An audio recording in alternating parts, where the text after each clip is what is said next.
I'm not a lawyer, but have you seen the claim going around that when Fani was on the stand, she said she took some of her campaign money and kept it in the house? I'm going to play the clip. You're a woman and you go on a date with a man, you better have $200 in your pocket. So if that man acts up, you can go where you want to go. So I keep cash in my house, and I don't keep cash as good in my purse like I used to, because I don't go on many dates. But when you go on a date, you should have cash in your pocket. So my question was, where did that cash originally come from, if it didn't come out of the bank? Cash is fungible. I've had cash for years in my house. So for me to tell you the source of when it comes from, when you go to Publix and you buy something, you get $50, you throw it in there.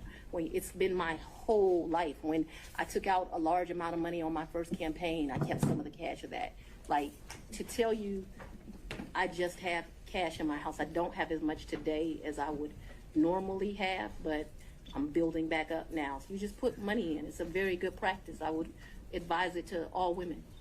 Now, during that same testimony, while she was still being questioned by Ashley Merchant, she gave a bit more context to some money she took out to fund her campaign. Now, she obviously didn't say what I just said is in reference to what I'm about to say, but as someone who watched the entire testimony, it's pretty obvious that these two things are related. This is my opinion, and I'm not a lawyer. So I'm going to play this next clip, and then you can decide. Context for the clip, they are speaking about a book called Find Me the Votes, a hard-charging Georgia prosecutor, a rogue president, and a plot to steal the election. So when Ashley Merchant is referencing these quotes, she's talking about quotes that Fani Willis supposedly gave the author of this book.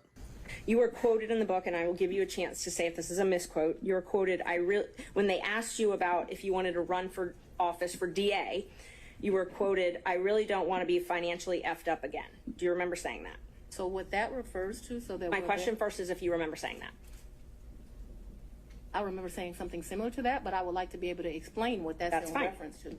That's not in reference to anything else. It was a huge sacrifice to be district attorney in Fulton County. Huge. I was doing just fine. I had a municipal court judgeship that was paying me $100-something thousand a year, and like, you got to show up twice a week.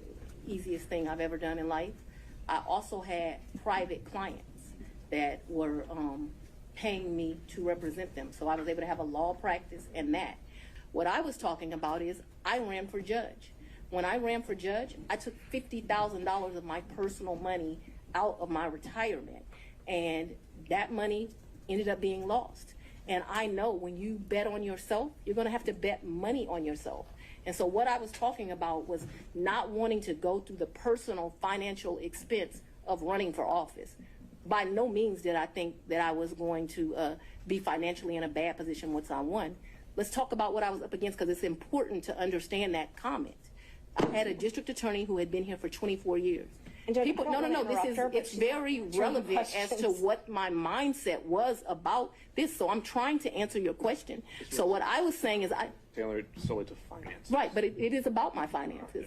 If I didn't, nobody put me in this seat. So I had already run for office once. I had spent $50,000 of my own money running, and it was vamoose, nothing. And so when I'm talking to those offers, I'm talking about the contemplation of the sacrifice of the run, not the sacrifice of once you become DA. The odds were against me. I was likely going to lose the election based on who I was running against.